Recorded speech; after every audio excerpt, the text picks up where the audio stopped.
Hello, YouTube. I am Super Ultra Instant Rose King Cody here. And welcome, ladies and gentlemen. Welcome. Today, we got official trailer. We got the official trailer 2 months ago. We got the teaser. Now we have the official trailer of the live action series Avatar: The Last Airbender. By the way, I'm really looking forward to this because I love the anime. The anime was amazing. In my opinion, it was probably the best show on Nickelodeon because let's be honest, the other shows were not that good. They were trash. Um, we also got some news about the live action Avatar: Last Airbender too, so we're gonna cover that also in this live stream.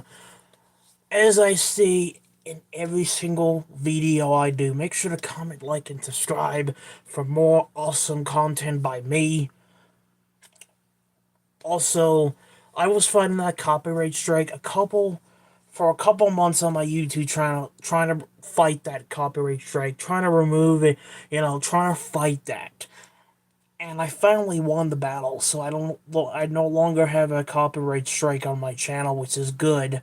So I want to thank YouTube for removing that copyright strike, and I want to say I'm glad I fought the battle and won the war. Alright, which means this channel goes back to 0 copyright strikes, even though it was stupid how I received it and how I received it. Bullshit. So we're gonna check out the trailer. The trailer is 2 minutes and 21 seconds. And then, like I said, we got some news about the live action show too. So let's get this started, y'all.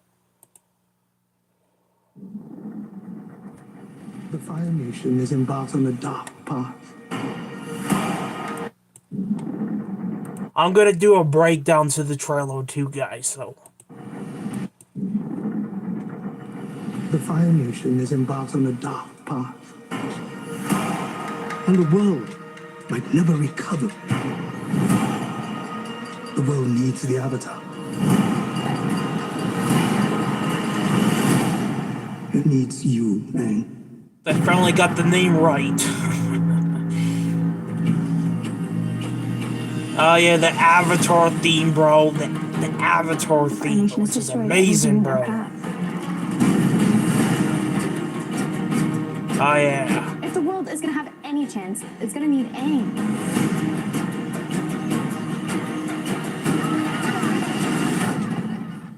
Right. There goes the savior of the world.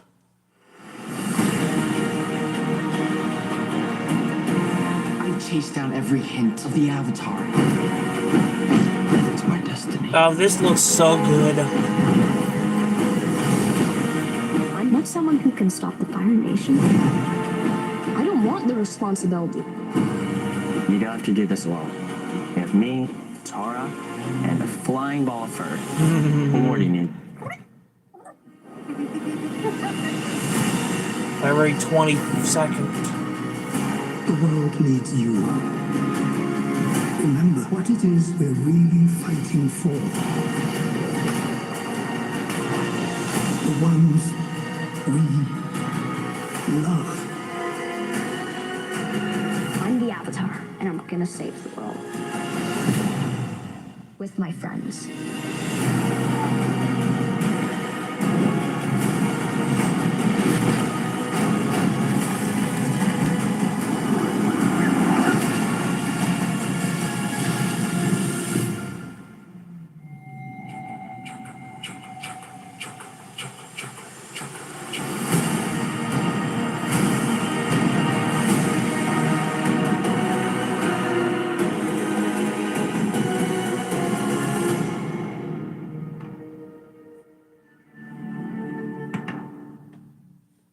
Nice.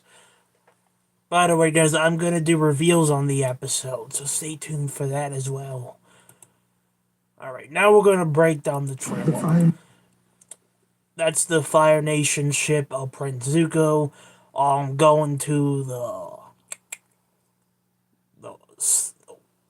southern, the north, one of the water tribes. Was it the North Watch, the Northern Tribe, or the South Northern Tribe, or the Sudden Water Tribe. It's literally going to one of them. But yeah, that's Prince Zuko's ship. Nation is embarked on the dark path. And the world And I have no idea what that is. I have no idea what that is. might never recover. Wait, no. I might know what that is. Isn't that the Sudden Air Temple where he finds literally all his buddies dead? He actually finds his mentor, but he's dead and he... Yeah, I think that's the North Air Temple. The Fire Nation. The world needs the Avatar. I'm gonna take a guess that's Avatar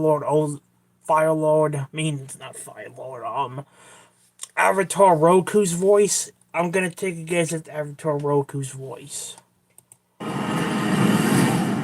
It needs you, Aang.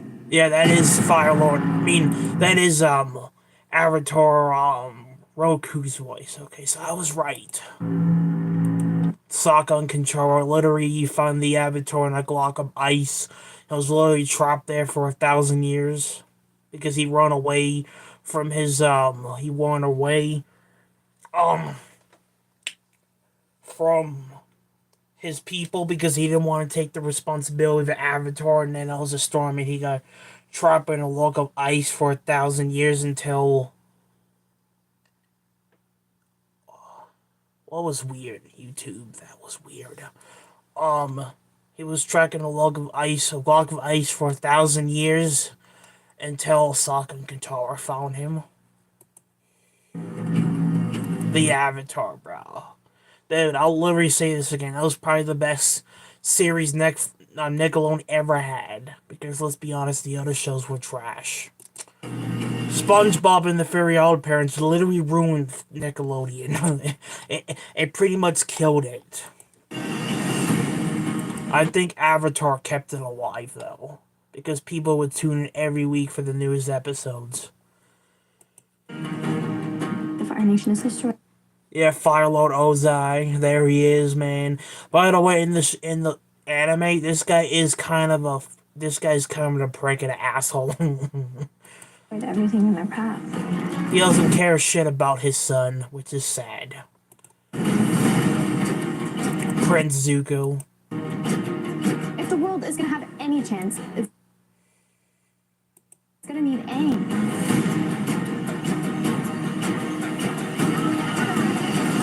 Kyoshi Island. Right. There goes the savior of the world. By the way, this looks so beautiful. The live action, it looks so beautiful, man. The anime was beautiful, so without a doubt, I think the live action is gonna be good because it's literally adapted everything from the anime into live action. So, in other words, it's gonna be good. And finally, like I said, they finally got his name right because they didn't get his name right in the live action film. They actually fixed that problem. Iroh, by the way, this dude in the anime, he is such an awesome character and beloved by literally everybody who's seen Avatar. This guy's awesome. I like this guy. Down every hint of the Avatar.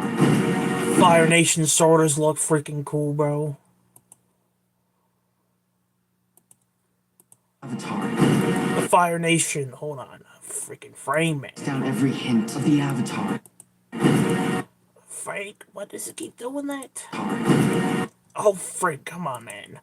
Okay, there we go. The Fire Nation sorters, bro, in live action, they look so cool, man. I love the design of them, bro. These guys remind me, of the Knights of Ren from Star Wars. That's literally what these guys remind me of. It's my destiny. For Zuko.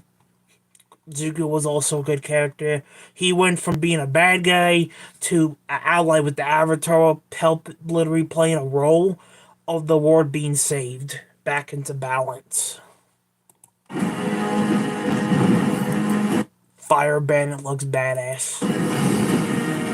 met someone who can stop the Fire Nation. I don't want the responsibility. You don't have to do this alone.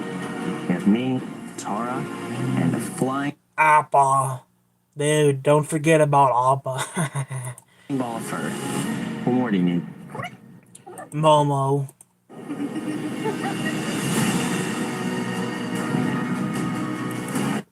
I forgot her name. I forgot her name.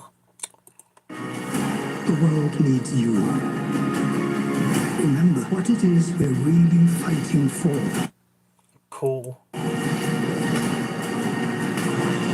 The ones we love. I'm the Avatar. Oh yeah, when Zuko breaks him out of jail from... What's his freaking name, bro? I have to go back and rewatch the show on an anime form sometime. But what's his name to capture him? Dude, what's his name? What is his name? The Blue Spirit. I know that's Zuko as the Blue Spirit. He's the one that went gold to save the Avatar. This for he can capture him. Alright, General Jane. There we go. General Jane is the one to capture the Avatar, and Nezuko dressed up as the Blue Spirit and went and saved him. This because he wanted to capture him himself. Literally did it for his own sake. And I'm gonna save the world. With my friends.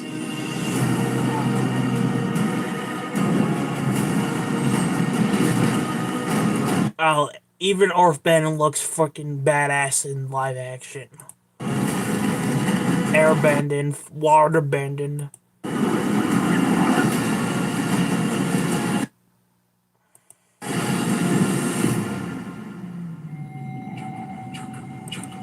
The Avatar enters the Avatar state. I'm gonna do it. I'm gonna do it. Water. Earth. Air. Wait. Water, earth.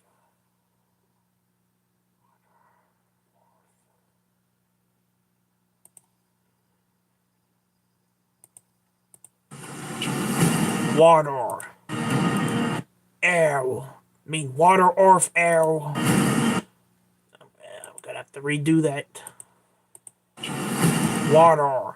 Earth. Air. Fire. The four elements.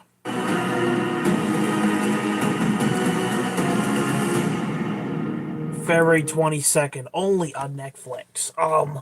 You know what's so funny? The Bad Batch actually comes on the day before this, which is amazing. So expect a lot of reviews for the Bad Batch and the live action Avatar series, bro.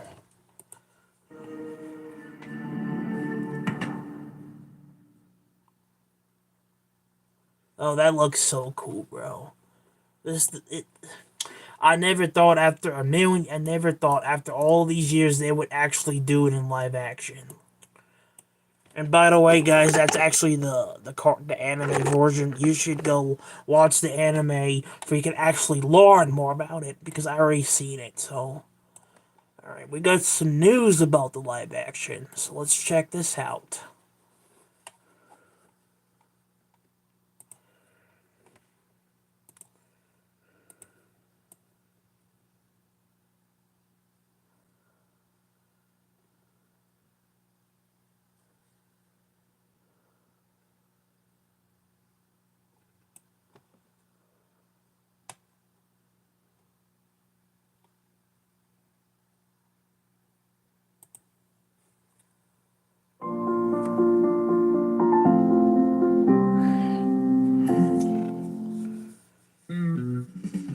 $1 Million Whopper contest. I can top that.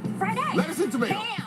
Netflix's Avatar: The Last Airbender live-action adaptation just had a major leak today, and I think I know exactly where it's from. It's a bit complicated and relates all the way back to leaks from last year. If you don't want to be spoiled, then you know exactly what you need to do. But for everyone else, as always, if you want to know everything and you want to be able to connect all the dots and fully understand everything, well, you better stay here until the end of the video. In other words, go watch the Listen up, anime. Avatar fans, I have a mission for all of you. Netflix's Avatar live action is coming out next month, and we have to prepare. I don't want More any like in a of couple you guys weeks. missing out on this. We have been waiting for 5 years. You guys deserve to see this. So it is time to Or should I say in a couple days? It's gonna come out in a couple days. get healthy. Stop skipping meals. Stop ordering takeout. Dude, dude, did you really have to throw that in? No, we all do it, but we also all know it's not very healthy, and it makes Dude, us feel shut like up. shit. I don't know about you guys, but I want to be healthy and start feeling good for when it's time to binge this masterpiece. We all gotta lock in, and this is where Control is going to help out all of us. Control is a brand that decided to make healthier and easier food. Dude, please don't tell me how to eat, bro. I'm healthy as it is, but even I can bend the rules once in a while and have chips or whatever, bro. Literally, the Super Bowl was literally yesterday, and I ate chips and dip. I had pizza, bro. So don't tell me, bro. If I'm gonna watch something, I have to have a good snack. Okay, so don't tell me to eat healthy snacks by watching shit. Okay, no, don't tell me how to. No, dude. Did you really have to advertise that, bro? Seriously, bro? Did you really have to advertise that? Food options for people like us. If you're looking to eat healthier meals or even lose weight, their meal Dude. replacement shakes are their best option. No, They'll fill you up fuck for that, hours man. and they taste amazing. Seriously, and I they're also doubt so good it. for you. Or if you're looking for a quick, high-protein snack, they also have protein cookies and meal bars, which are my favorite. Control has really Since helped me when get is back on that track with healthy? my nutrition, and they've allowed me to extend that offer to you guys by sponsoring today's video. If you want to make a healthier change, please go to drinkcontrol.com and use my code Control. AVATARS to get 10% off your first order. Or if you want to save some money on shipping and get these amazing products even quicker, you can go to your local GNC and pick some up there. A list of the female airbender was posted to a Chinese social media platform yesterday. In this post, there was a lot of interesting things that got revealed, so I felt the need to cover them in today's video. We now have new photos of course, a new airbender. We have behind the scenes photos, training photos, and even She's actually one of the avatars. She's actually one of the avatars of the airbenders. a potential photo of episode Forget her 1. name, Not to though. mention, there was also a reveal of Monk Gyatso's face, which is huge. But for now, I want to focus on the female airbender photo first, and where it's from. A lot of people are wondering where this could be from because we didn't see any female airbenders in the cartoon in season 1, outside of a brief scene of Yang Chen. And this clearly isn't Yang Chen. If this was Yang Chen, we would know about it, there would have been a huge casting announcement, it would have been a big deal. So this clearly isn't her. This almost Could this be a new character? Or here's what I think. I think it could be the avatar, the female avatar of the Earth. I mean, of the Air Nation. Literally the avatar of the Air Nomads before Aang. So I have a theory that's who it is. I don't think it's a new character.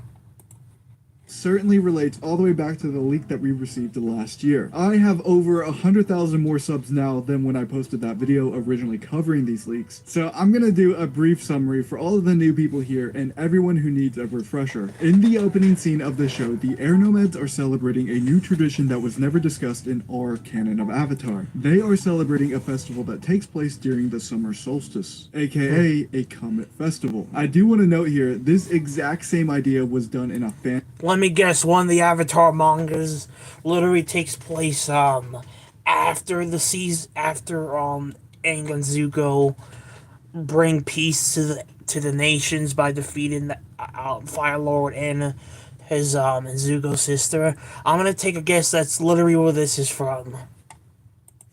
and comic called Tashi and Nima that I've actually covered here on this channel. They had this idea years ago, way before Netflix even had this show in production, so they deserve a shout out more than anyone. So while the Air Nomads are celebrating this festival, the Fire Nation comes storming in, and the genocide begins. We actually see a little bit of this in the teaser trailer, so it's really cool that this part of the leak actually got confirmed almost a year later. If you really think about it, this whole Comet Festival thing is a little bit sad. They hold this festival every 100 years to honor this comet. They take a bunch of time, they gather all the Air Nomads back to the temples, and they celebrate, but this time they were attacked by the Fire Nation. Completely unprepared, unprovoked, just chillin', celebrating, they get attacked. This Comet Festival, in my opinion, is an amazing change. For starters, it perfectly explains how the Fire Nation was able to eradicate a nomadic group of people. If they were all at the air temples celebrating this festival, then it makes sense that they would all be able to be wiped out by the Fire Nation. People tend to forget that they were air nomads, so the original doesn't really make as much sense because why would even half of them be at the air temples in the first place? So this Comet Festival fixes that whole issue. The actress who posted her selfie of the female airbender actually posted some more leaks as well, which pushes things even further. Here we have our first image of Monk Gyatso, where he looks kind of worried, and in the other photo he looks like he's in a room that seems to be on fire. The leaks from last year actually detail a confrontation between Sozin and Gyatso. Sozin wants to know where the Avatar is, but Monk Gyatso... Ooh. Even though it never got showed in the show that how the Air Nation got wiped out, but question, it looks like they're gonna show it on the live action, even though they never showed it in the anime. Because I was wondering when I was watching that for the first time, it says what happened to the Air Nation. Like, I know the Fire Nation destroyed them, but like, are we ever gonna know what happened? Or it literally happened? Nope. But apparently we're gonna find out in live action because we never found out the whole story in the anime. Very, very interesting. They're actually going to give us something the anime didn't. doesn't want to tell him. So Sozin does what you would think he would do in this situation. Kill This them. does seem to be that specific scene, or maybe just before it. I just hope we get to see why Gyatso had all of these Fire Nation bodies around him when Aang found him. The main theory is that Gyatso sucked out all of the oxygen out of the room, but if Sozin's talking to him and we know Sozin doesn't die, maybe that can't happen and Netflix does it different. We'll see. The leaked images don't even stop here. There's actually a few more. We have this image right here that looks to be Aang in the Northern Water Tribe. I saw people online thinking this was Aang in episode 1 at the Southern Water Tribe, but I think the space looks a little bit too open to be episode 1. I think this is when Aang was training with Master Pakku, but I could be wrong. There's also some behind the scene photos of young air nomads. I really hope this is for Aang's flashback episode and not the genocide. Obviously there is going to be some young air nomads there during it, but I just don't want to see this many in battle. That is just heartbreaking. Also, I just noticed something pretty interesting with the photo of the female airbender. Kind of like how Anakin Skywalker in Star Wars Episode 3 killed younglings.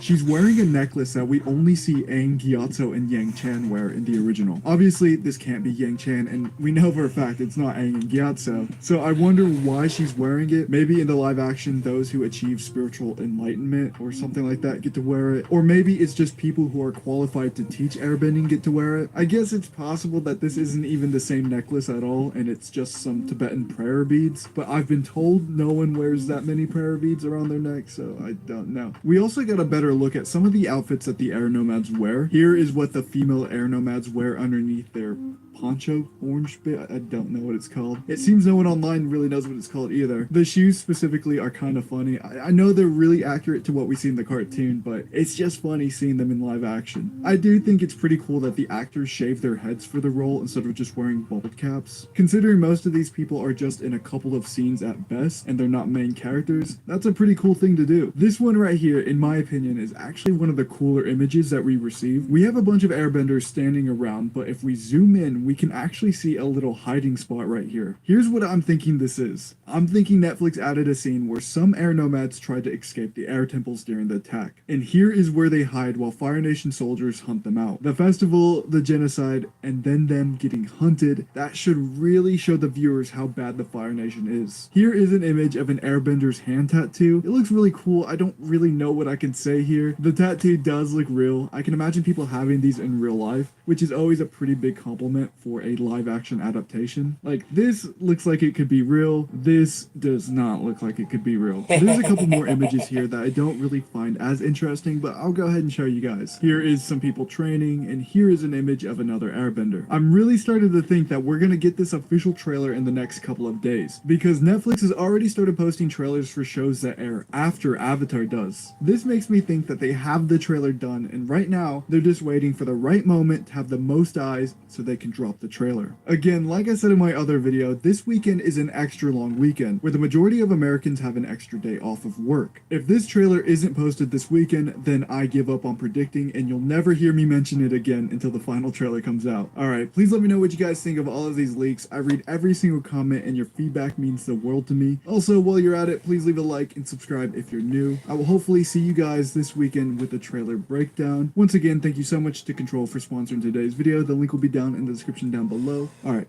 bye guys.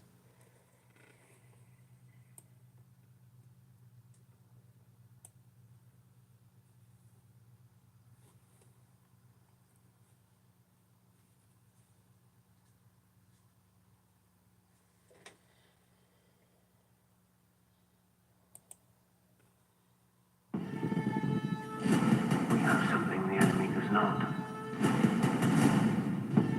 We have heroes.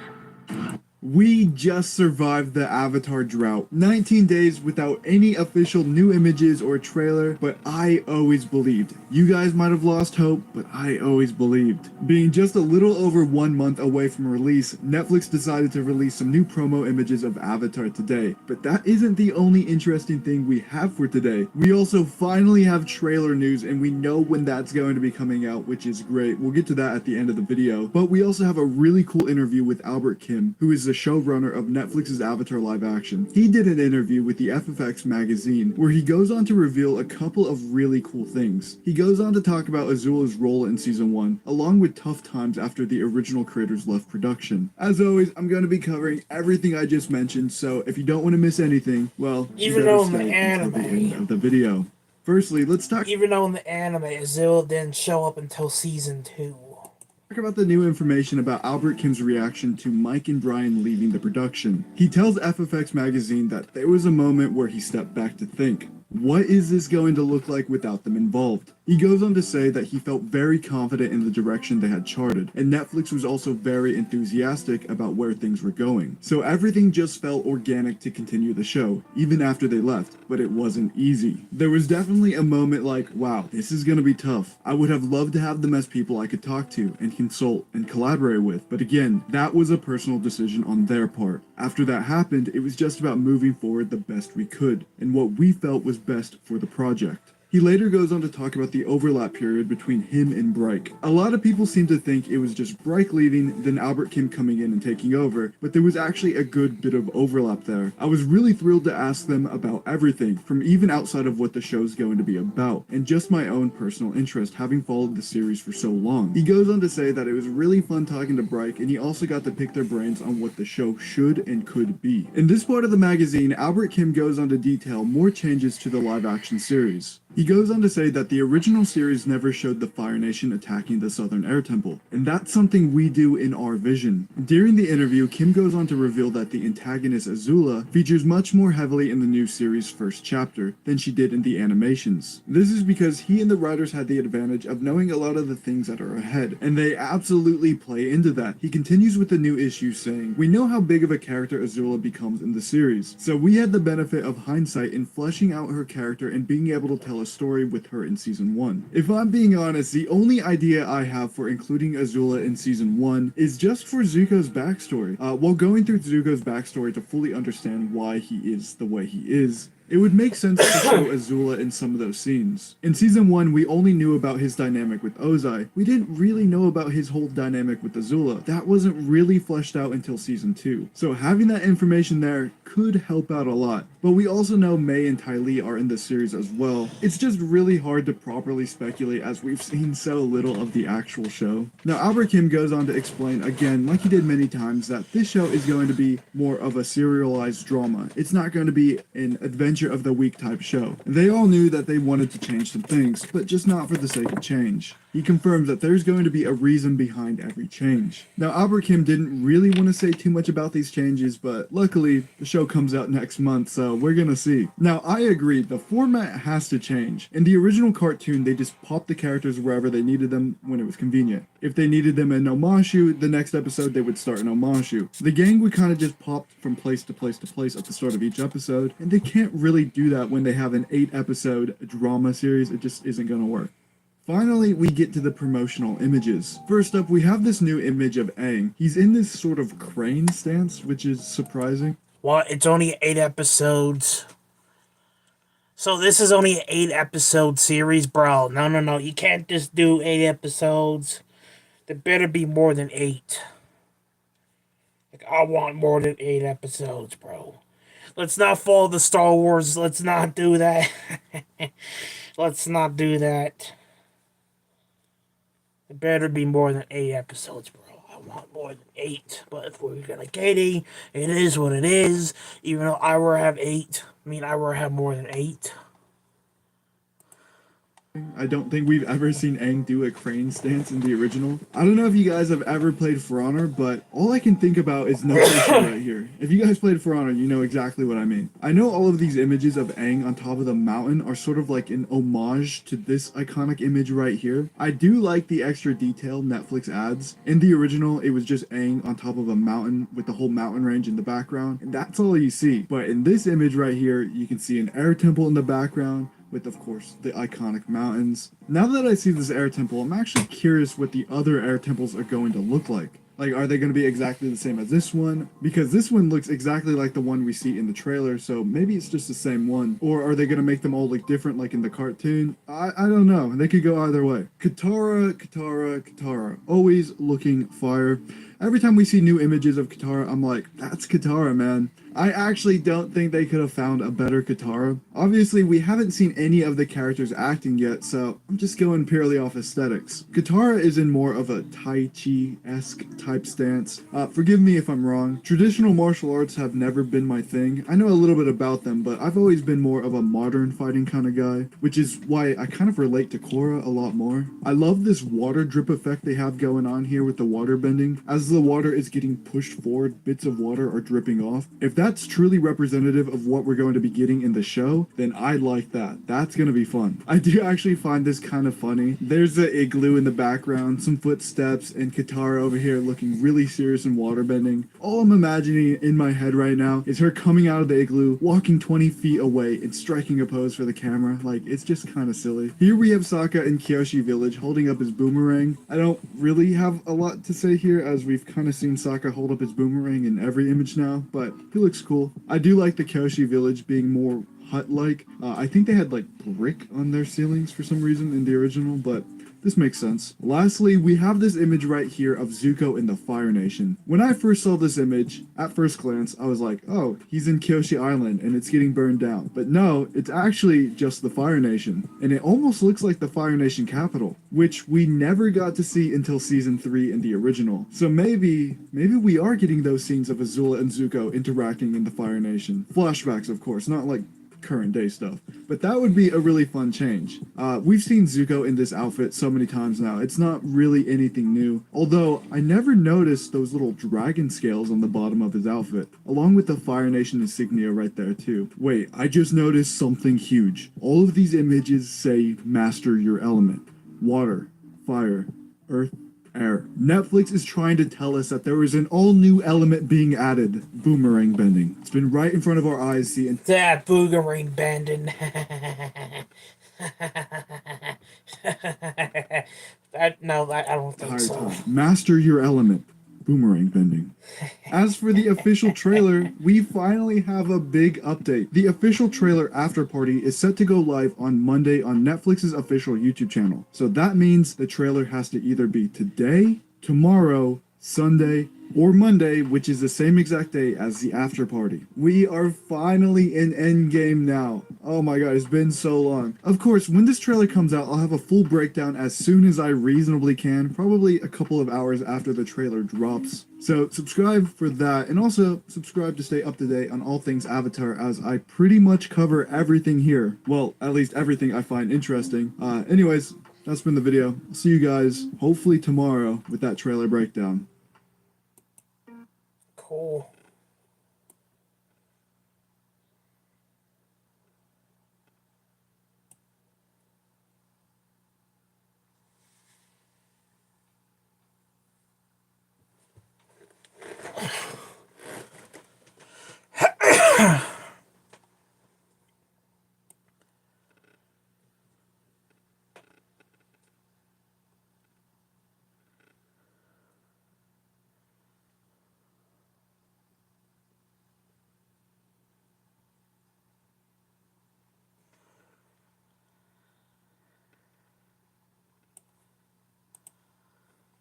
We just survived the Avatar drought. Netflix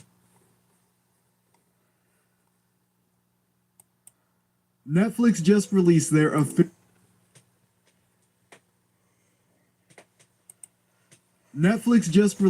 official bending quiz, and you'd be surprised with how many cool things are in it. Unlike the Avatar Studios quiz, which is extremely basic, and you basically choose whatever element you're gonna get at the end from the very first question, like literally, it's, who is your favorite Avatar? No, Netflix actually put in a lot of effort into this, making it worth your time. The questions changed based on your previous answers, there's mini games, and most surprising, there's even your first look at each of the 4 elements and how they bend. You also get these really cool little animated cards based on your bending type. Here's the card you get from Netflix, and here's the card you get from Avatar Studios. It really feels like Netflix has a solid plan laid out for what they want with Avatar, while Avatar Studios is just working on some stuff on Avatar related things. Okay, enough messing with Avatar Studios. If I'm being honest, I could not be more excited for their projects that are finally releasing. When I don't really know when that will be, but things are happening. I was gonna do a whole segment of this video where we go through the quiz together and kind of break down the lore drops, but I don't want to spoil the quiz for you guys because it's actually a lot of fun. There is a ton of lore accurate stuff in there. It is far more interactive than the Avatar Studios quiz. At the end of the quiz, you can upload your own photo and get your own little bending animation, but let's go ahead and move past that and break down the VFX shots that we got because there is a lot of good stuff here. I just can't believe after 5 years we finally have our official first look at each of the 4 elements bending. At the very end of the quiz, we have our official first look at bending of each of the 4 elements. Here we have what I'm assuming is Fire Lord Sozin during the invasion of the Air Temples. Some people online seem to think this is just some random Fire Nation sage. However, the beard seems to match pretty well with Sozin, so I'm gonna call him Sozin for now on. Right here, we can see a glow in Sozin's eyes. I don't know whether powerful firebenders who are enhanced by the comet get this kind of glow in their eyes when they're firebending, or if it's just simply the fire in his hands reflecting off of his eyes. I like to think powered up firebenders get this cool Avatar state glow effect, but it probably is just the reflection. I don't know, what do you guys think? Here we get a better look at his full body, the air temple behind him, and his firebending. That is a huge flame coming out of his hand. Now, who is this aimed at? Well, there are 3 Fire Nation soldiers in the background here. One that seems to be dead, one that seems to be severely injured, and one that is cowering in fear. There is only one airbender in history I could imagine taking on the Fire Lord and this many firebenders at once, and that is Monk Gyatso. This has to be the Monk Gyatso and Sozin scene. If you want to learn more about that scene, be sure to check out this video right here. It'll be linked in the description down below. This is our very first look at Earthbending and King Bumi. Right off the bat here, I will admit, this Bumi takes just a little bit of getting used to. I don't think he looks bad by any means. I just think he looks different than how I imagined. His outfit seems to be similar to the boulders. It's kind of a mix between the boulders and King Bumi's from the cartoon. I do think it looks good. The outfit itself looks pretty good. I think a lot of people were expecting Bumi to just be a little bit bigger, a little bit more menacing. But we have to remember, Boomy is 100 years old, so this is probably a bit more true to what he would actually look like in real life. Not that a 100-year-old man who is super strong is even possible in real life, but you know what I mean. As for the bending itself, it looks very good. The rocks kind of leave this trail of sand behind when they're sent off. I personally like that effect. I think The Last Airbender also did that, and it looked pretty good. Even though the choreography was horrible, the bending didn't look too bad. Now, I did not think they were going to do this Aang versus Boomy episode, but I guess they are, because this does seem to be the same arena that they fought in. I always figured they'd do something else with Boomy and Aang while they're in Omashu, but I guess they're sticking to this. The waterbending VFX is by far my favorite. Here we have Katara waterbending in a forest. Now, this is still early on in Katara's waterbending journey, so it's not that precision that you'd see from a master waterbender, and you can kind of see that with how she catches the water when she brings it towards her, and she even looks pretty nervous when she's bending. I love the dripping effect the water has. Remember when Avatar Aang actually used firebend for the first time and he actually born It looks Katara? realistic, but personally, Yeah. I was hoping for the water to be a bit brighter, a bit more colorful, even though that's not super realistic. I just like colorful things, but that's clearly not the vibe that they're going for. At the end of the airbending quiz, it is just the Aang from the teaser trailer, so there's really not much to say here. Other than that, this was a good showing from Netflix's Avatar. The official trailer is out tomorrow at 8 a.m. PST, so subscribe for the breakdown of that, and I will see you guys tomorrow with another video. Cool.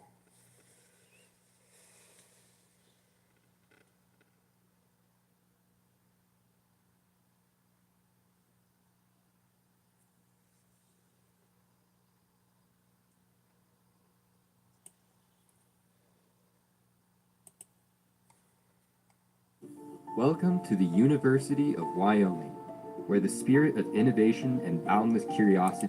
Today is the day. Today is Avatar Day. You know why? Because Netflix decided to go ham and release a ton of insane reveals today. We have a bunch of new images of the show, but we also have a little bit of controversy that we're going to go over as well. There's also a first look of Zuko versus Katara. There's even a new clip of Aang going out there as well. It's just all so insane. Also, speaking of Aang, he shouted me out in the EW article today, which is insane. Netflix first reached out to me, and then Gordon Cormier himself shouts me out. It has all just been so surreal. Honestly, feeling a bit of imposter syndrome right now. Netflix, Gordon, if you guys are watching, thank you so much. And, you know, I heard you guys are gonna have a premiere for the show. Anyway, most of the reveals come from an interview on the Entertainment Weekly from the cast. I'm gonna go over some parts of the interview I found interesting, and then I'm gonna go over all the images that are attached, and lastly, we're gonna go over the new clips. So be sure to stay for all of that, and let's get into it.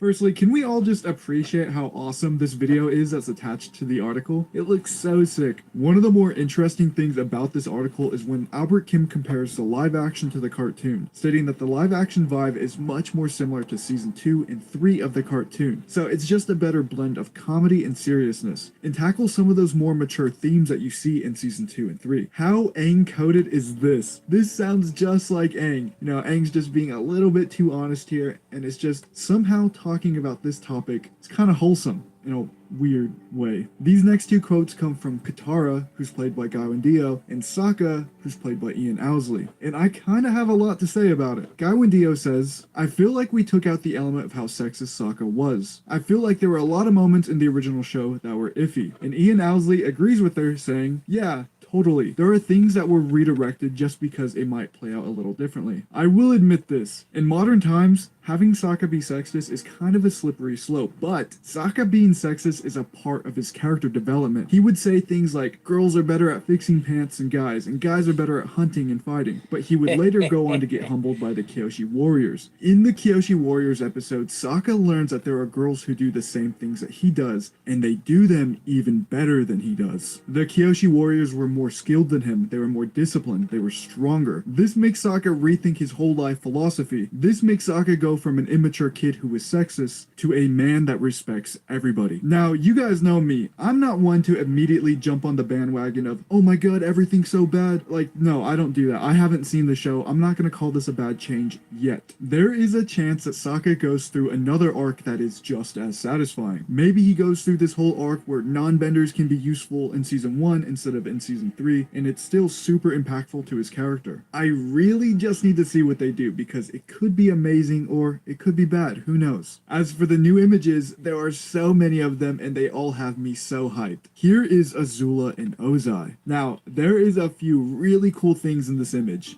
For one, we now know the writing system of the Avatar world in live action. You can see Chinese characters here on this scroll, but it's not the Chinese that we all know and see everywhere. This Chinese is written vertically, not horizontally, leading me to believe that this is traditional Chinese and not modern Chinese. Now, of course, I don't speak Chinese, I don't write Chinese, so I could be wrong on this, but I'm pretty sure I'm right. I don't know if you guys remember the 2010 movie. They didn't use a real world writing system for that movie. They actually made up their own scripts and their own language, so it kind of just looked like scribbly lines in the background. I tend to like what Netflix is doing a little bit more. I wish I could somehow translate this text, but it's just a little bit too blurry. If we could translate it, we could know where this scene comes from. The casual outfits in this show are just straight fire. The traditional robe look that Azula has on right now, it looks really cool. This scene could be Ozai showing Azula some reports of the Avatar returning, or maybe it's at the very end of the season when Zhao fails. This is Jet and Katara. It seems to be the exact same scene in the trailer of them fighting the Fire Nation. Jet looks all cool, calm, and collected, but Katara definitely looks a little bit worried. I wonder if this is before or after their fight with the Fire Nation, because I feel like it could be either. Actually, it would have to be before, right? There's a clip that we're going to be talking about later in this video that may be related to this exact image, and it makes me think we may be getting a Zuko versus Katara and Jet scene. Now, that would be really interesting because the Jet and Zuko plotline in season 2 would have to change, but who knows if that's even the case. Here is Sokka learning from Suki. I really like the detail of Sokka being a little bit unsure of himself right here. Sokka's more of this brute fighter. He's a little sloppy, a little angry at times, but here he's learning a real martial art, something that's delicate, more like a dance, and he looks a little awkward doing it. Honestly, it kind of reminds me of myself when I first learned how to box. I was just so awkward doing it. For the life of me, I just could not understand footwork. The background of the Kyoshi Warriors dojo seems to be more inspired by traditional Japanese dojos. This is such a funny image to release. Aang looks amazed while Katara looks kind of sad, and Sokka, man, I just think Sokka's trying to figure out what's going on. Honestly, what could they be looking at to all have such different emotions? The only thing I could think of is the Mechanist episode. I think that would make sense. Aang amazed by all the gadgets.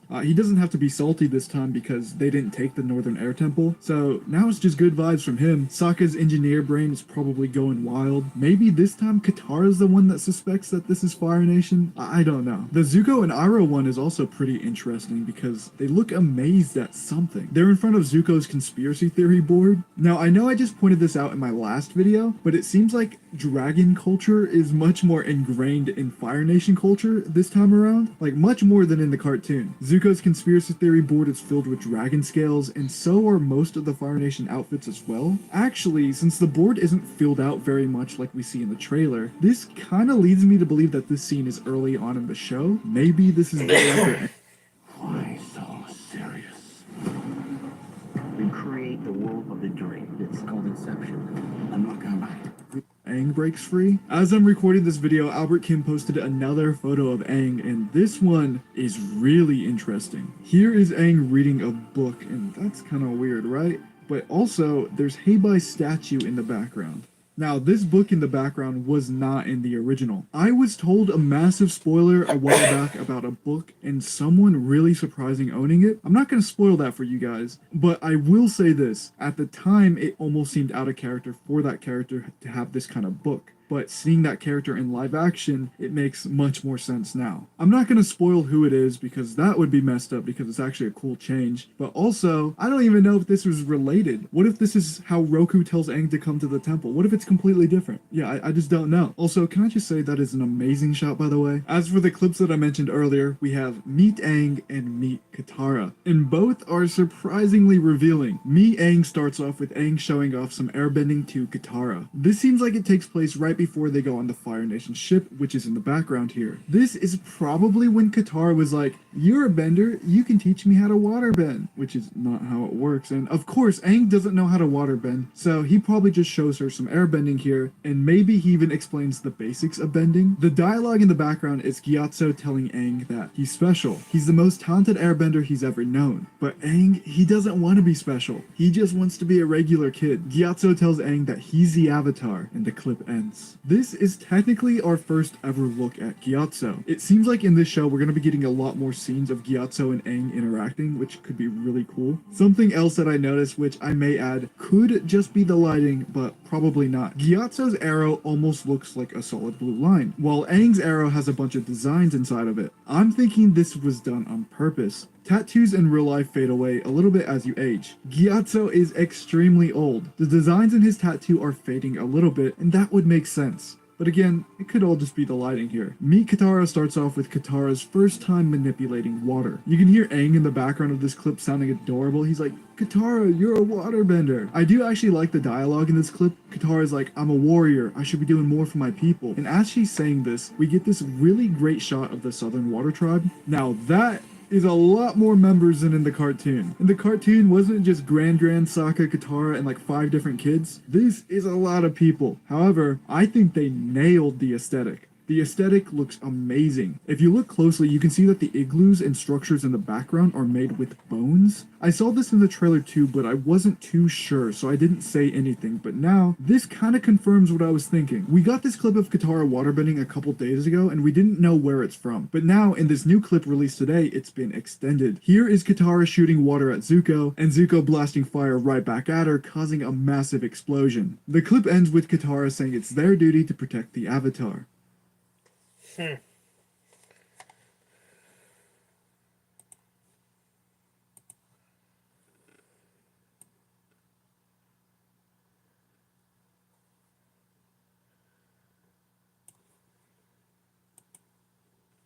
This video is only supposed to be the Kyoshi stuff, but Netflix just interrupted all of my plans by dropping this banger of a promo. This is the craziest promo we have gotten so far. We are going to be breaking down this entire promo along with all the Kyoshi stuff I mentioned earlier, but before we get into that, I would like to announce a couple of things briefly. Firstly, Netflix has invited me to the world premiere of Avatar: The Last Airbender. So that means your boy is going on the red carpet. I'm Lucky.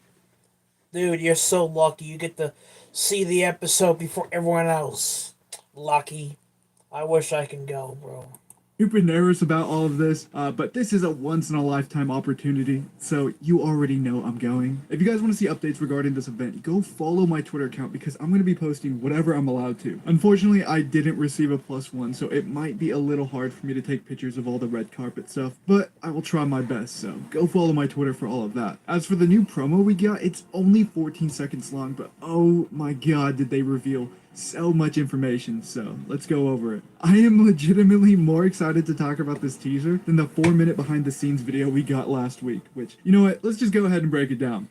The clip starts off with Zuko firebending, and immediately this guy in a robe gets hit. Now, at first, I was thinking, this is the guy who captured Iroh, and that's why Zuko is firebending at him, but if you take a closer look, the guy actually gets hit with water. These two scenes are not related. That means this mysterious robe-looking guy is fighting someone else. Since he's getting hit by water, I'm just gonna assume that he's fighting Team Avatar. As for who this is, I'm not really sure. I saw a lot of people online thinking that this could be Zhong, and they just kept his cast a secret. I mean, that would be really cool, but I don't know, man. Why would the gang be fighting him?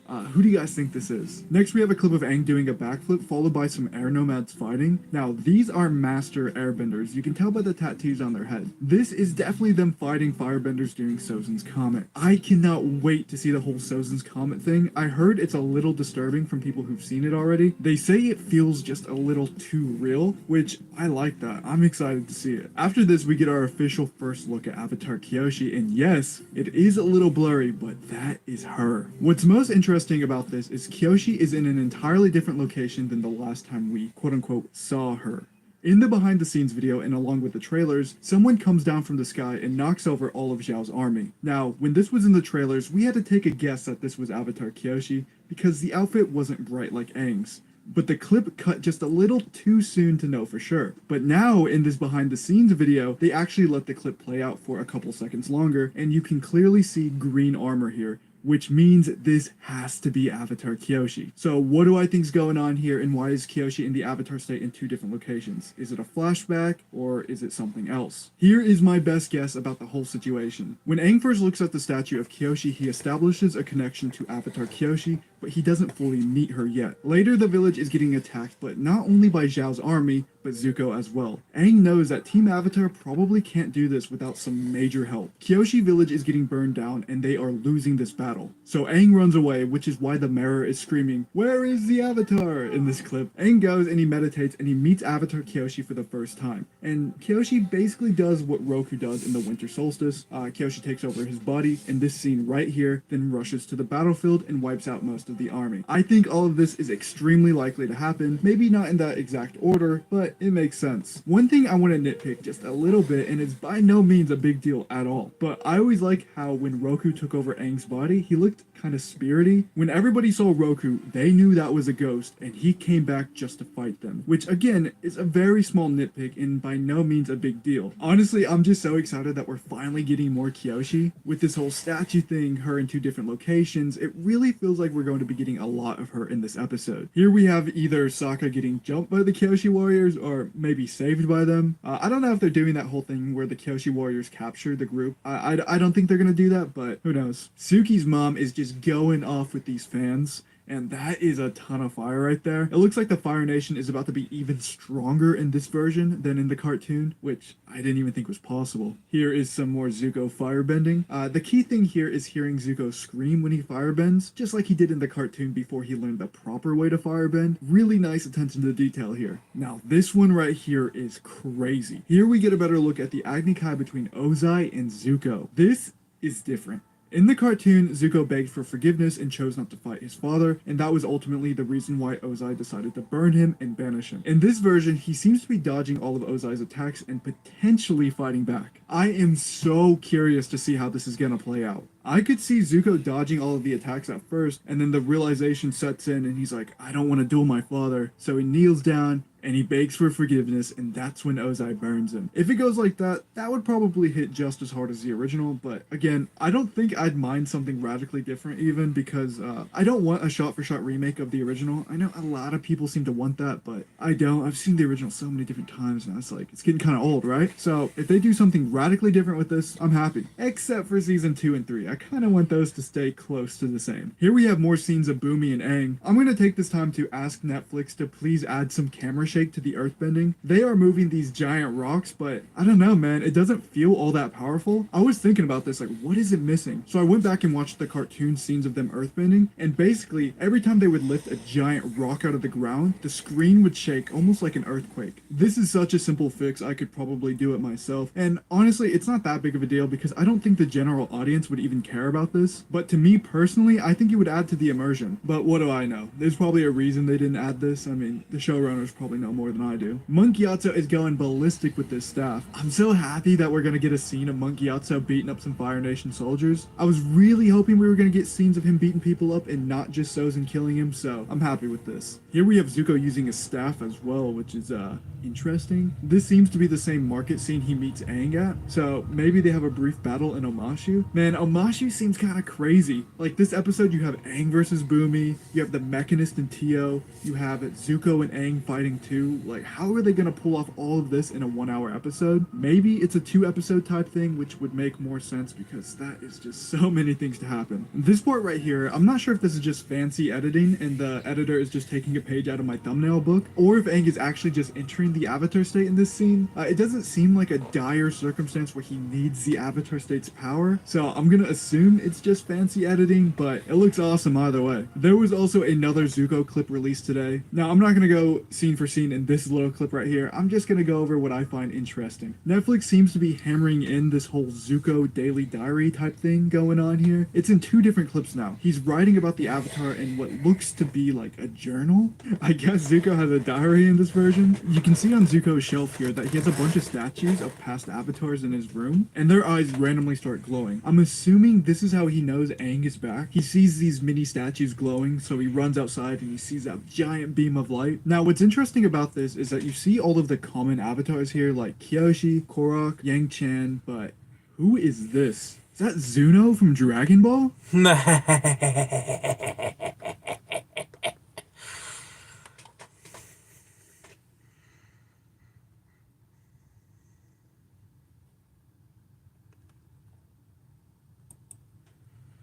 Now for just $1.99, enjoy the Sonic quarter-pound double cheeseburger. Because we value value just as much as we... This video is brought to you by Surfshark VPN. Aang is the avatar that probably... Aang says Aang's goodbye to... Aang's goodbye to tells him before he dies. had the most impact on the world. He stopped a 100-year-long war, made peace between all the nations, opened up Republic City, which is basically like the capital of the Avatar world. Tenzin clearly had big shoes to fill after Aang died. It was basically his sole responsibility to not only carry on the Air Nation, but also teach the next Avatar airbending. Aang, of course, knew this, so before he died, he left behind a book for Tenzin. Aang starts off this book with a letter to Tenzin. In this letter, Aang says he's putting together this book for the future because one day there's gonna be a time where Tenzin will be too busy studying, having fun with his friends, training, and all of that to listen to his old man. He explains how all of this information is going to be vital to him, and he and him are the last airbenders, and he hopes his book gives him some insight on the world around him and his life. He ends off this letter by saying him and Katara will always be proud of him. The first few lessons Aang gives Tenzin are quick ones. He shows Aang the map of the world, he explains the Avatar state, and the 100-year-long war, from the origins to Roku to when he defeated Ozai. Now here is where Aang clearly gets a little bit excited talking to Tenzin. He tells him about the air nomads, the air temples, and airbending, but let's start off with what he says about the air nomads because I actually didn't know this. This is some new information here. Aang explains how the air nomads actually didn't live at the air temples. They actually moved around a lot, so they had this flag, and this flag represents them being one nation, despite being far apart from each other. Aang then goes on to describe all of the other air temples. He starts off with the temple he's from, the Southern Air Temple. He tells him all about Monkey Yatsu, and how Monkey Yatsu taught him all of his ideals. He tells him about the Avatar Sanctuary, all the games they used to play, and last but not least, he tells them that he actually found Momo there. The Northern Air Temple is just north of the Earth Kingdom, and the Eastern Air Temple is where air nomads get to pick out their bisons. He explains how the Western Air Temple is the most unusual of the air temples, and it's actually located north of the Fire Nation. Here is where Aang starts talking about airbenders. Now Aang dives deep in this, a lot more than the show ever did. Aang tells Tenzin that he already knows airbending will be one of the greatest joys of his life. But do you guys know what is one of my greatest joys in life that allows me to be virtually anywhere in the world? Well, that brings me to today's sponsor. This video is brought to you by Surfshark VPN. Surfshark is a virtual private network that keeps your online identity safe by encrypting all the information sent between your device and the internet. This keeps your personal information safe between those big scary corporations and hackers on the internet. Surfshark allows you to change your virtual location to unblock content libraries and streaming services from all of the other countries, like all of the libraries on Netflix. As a YouTuber, I travel a lot, and if you guys didn't know, a lot of hotels actually look at where you're from to determine prices. I've personally used Surfshark many times to get around this. All I do is change my location and I get huge discounts. Surfshark also has a feature to where one account will work on an unlimited amount of devices. Trust me, I've tested it. Surfshark is a great product, so what are you guys waiting for? To get all of this, use my promo code AVATARS at checkout to receive 83% off plus 3 extra months free. Surfshark offers a 30-day money-back guarantee, so there really is no risk to try it out. The link is in the description down below, and thank you so much to Surfshark for sponsoring today's video. What is airbending? Airbending is one of the 4 elements. When you're airbending, you learn to control the air currents either for gliding or use as a tool or even as a defensive weapon. Airbending is the strongest during autumn. In fact, when there were tons of airbenders around, most of them were born during this season. Aang goes on to actually describe how they fly with their gliders. Now, I didn't know this, but they actually catch the current with their gliders. They don't actually bend air into them or bend the air around them, they just catch the current and glide. Now, the airbenders not only flew around with these staffs, but they had the added ability of learning complex airbending techniques with it. Aang goes on to tell Tenzin about the monks and how they would lead the future generation of air nomads. He actually describes how Monk Gyatso was the only father figure he had in his life and how Monk Gyatso would treat him as if he was his own son. Now, it's kind of weird that Aang says this because they don't really have the father-son dynamic in the air nomad life, but I don't know, it's sweet at the same time. Aang also goes on to say how when he saw Monk Gyatso dead, this drove him to want to stop the Fire Nation and restore balance to the world. Aang also mentions the general philosophies of the air nomads, how they're vegetarian, how all life is sacred, and all of that. The Water Tribes. Here is where Aang talks all about the Water Tribes and how they used to be one tribe before they lost contact. He lets Tenzin know all about the season 1 finale of the dynamic between Pakku and Katara. He goes on to explain how waterbending is all about using another person's energy against them, allowing their defense to become their offense. Their movements are fluid and graceful. Waterbenders utilize their defensive techniques as attacks without directly harming their opponents. He also goes on to describe how waterbenders can actually heal people, much like Katara. Now, this can be either they were injured or they were sick. It works for both. Now, here Aang clarifies bloodbending. Some waterbenders can manipulate the blood and other bodily fluids of another person. Yeah, I'm not sure what he means by other bodily fluids, but let's move on. Here are some examples of some basic waterbending forms. Aang goes on to describe the whole situation with the ocean and moon spirit. He goes on to say about Yue's sacrifice, how she became the moon spirit, and he even tells Tenzin about the time he went into the Avatar state and destroyed all of those Fire Nation ships. Says he wasn't happy about it, but he did what he had to do. The Earth Kingdom. The Earth Kingdom is actually home of the top 2 biggest cities in the Avatar world, which is Ba Sing Se and Omashu. The people of the Earth Kingdom are proud and strong. They believe in working with the other nations of the world while upholding their many long-time traditions. Now, here's one thing I never really thought about, but Aang goes on to describe why their flag looks like this. The Earth Kingdom flag is a square containing a circle that houses a smaller square. This represents the many layers of deep rock that make up the Earth Kingdom, as well as the depth of the power of its people. Yeah, I can't say I've ever looked at it and thought that, but pretty cool knowing the lore. What is earthbending? Earthbending is the ability to manipulate the earth in all of its forms, such as rock or dirt. Earthbenders tend to be very strong and muscular. Aang goes on to say when he was learning earthbending from Toph, which was not easy, he remembers feeling like his muscles were becoming part of the rocks he was moving. Now, I didn't know this was exclusive to earthbenders, but apparently earthbenders can combine their power to accomplish amazing feats. Working as a team, a group of earthbenders can raise a huge section of earth to form a wall. They can team up to lift rocks, dirt, or coal into the air while the other earthbenders propel the material forward. Earthbenders are at their strongest during spring. Now, unfortunately, Aang kind of debunks the sandbending theory, how sandbenders are somehow related to airbenders, or they were a cross between airbenders and earthbenders. That just gets debunked. Because Aang goes on to say sandbending is a special form of earthbending practiced by earthbenders who live in the desert. Sandbenders can use bending to make the tiny grains form solid projectiles or to gain firmer footing on the loose, shifting sands. Aang goes on to say how metal bending was believed to be impossible for thousands of years until Toph actually discovered it. The Fire Nation. Hyundai Tucson versus Toyota RAV4. Look what Tucson has, and what RAV4 doesn't.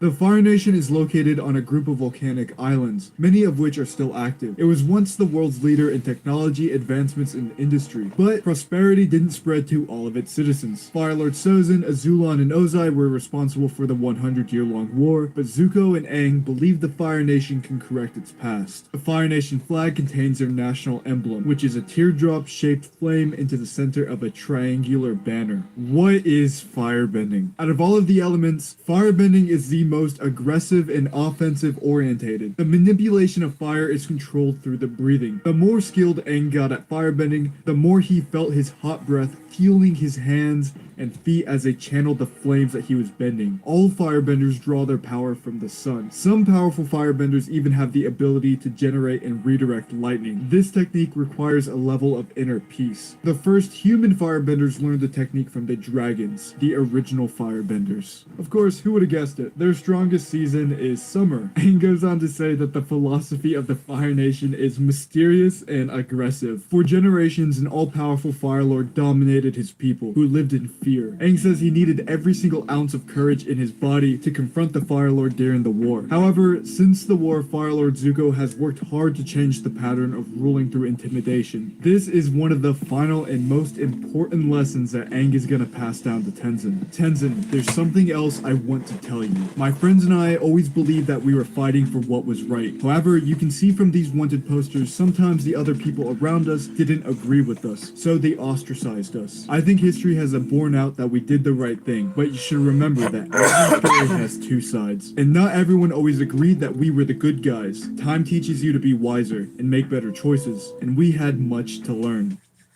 The spirit world. Aang goes on to say that being the Avatar isn't only about power and fighting. He became the Avatar during the war, but other Avatars would spend their time in the spirit world enlightening themselves. He goes on to warn Tenzin about some of the most important things that he learned about the spirit world. He tells Tenzin how the spirit world was once a part of the physical world, but thousands of years ago, the portals were actually closed. A lot of the landscape of the spirit world is very similar to the real world. There's physical places that you can walk in, with ground, trees, and a sky, while other places are much harder to describe. They are more like feelings or thoughts than real places. Aang ends off his letters to Tenzin talking about the final battle with Ozai. Aang goes on to describe how the Lion Turtle was actually the unsung hero of the 100-Year War. Because of what the Lion Turtle taught him, he was able to defeat Fire Lord Ozai without taking his life. In the final paragraph of this entire book, Aang goes on to tell Tenzin that the Lion Turtle that helped him was the last of his kind. The other lion turtles were hunted and killed thousands of years before the 100-Year War. And Aang said it best. I think this is a fitting place to end it. Alright guys, that is the end of the video. It's a bit different than my usual content, so if you want more stuff like this, just leave a like, comment down below. Once again, thank you so much to Surfshark for sponsoring today's video. It is the very first link in the description down below, so be sure to click that, and I will see you guys next time.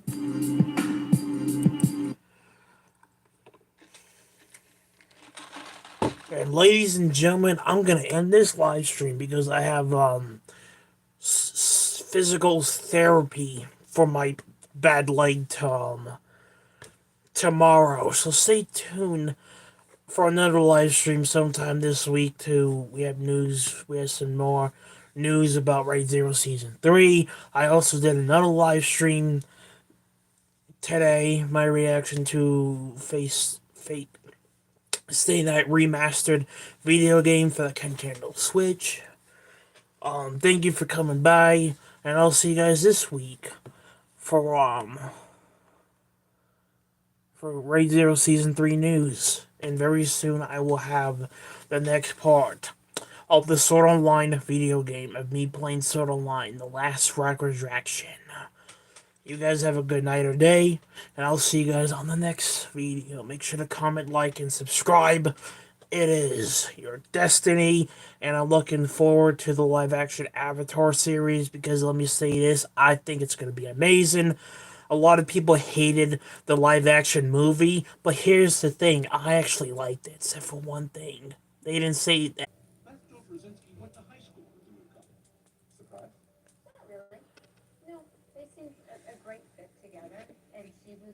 Sorry about that, guys. My fucking phone died. As I was saying, make sure to like the video, comment on the video, make sure to comment, like, and subscribe. And I'll see you guys on the next live stream, which will be sometime this week for Raid Zero Season 3 news. So stay tuned for that, and I'll see you guys on the next live stream. Now I'm gonna end this video. Just fucking phone.